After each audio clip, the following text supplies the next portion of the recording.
ওম শান্তি। বর্তমানে আমাদের যেরকমই সিচুয়েশন থাকুক, অর্থাৎ পরিস্থিতি থাকুক, সেটা আমাদের সোলের উপর, আত্মার উপর নির্ভর করে যে আমরা সেটি কিভাবে নেব। সেই বর্তমান পরিস্থিতিতে আমরা সেটা নেগেটিভ নিব না পজিটিভ স্টেপ নিয়ে ডিভোশনের দ্বারা অর্থাৎ নিষ্ঠা, কারেজ অর্থাৎ সাহসিকতার দ্বারা সেটার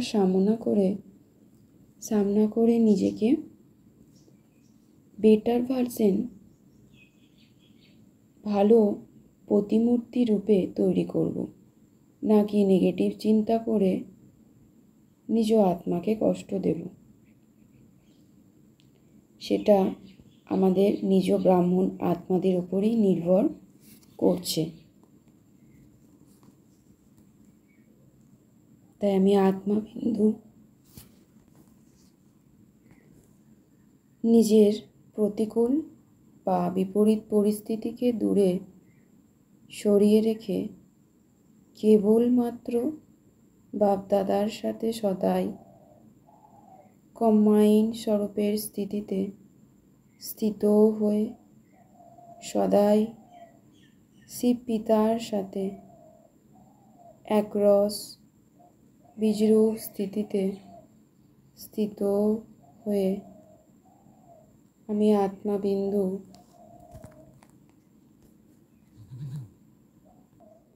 লাইট পরম ধামকে স্মরণ করে মাস্টার জ্ঞান সূর্য বিঘ্ন বিনাশক সর্বশক্তিমান সদ্গতি দাতা বিশ্ব কল্যাণকারী আত্মায় পরিণত হচ্ছি।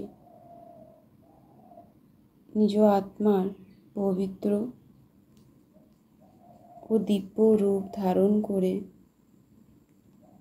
সকল বিঘ্নের বিনাশক মূর্তির স্বরূপ হয়ে উঠছি। ওম শান্তি শান্তি শান্তি। ওম thank you. God bless you.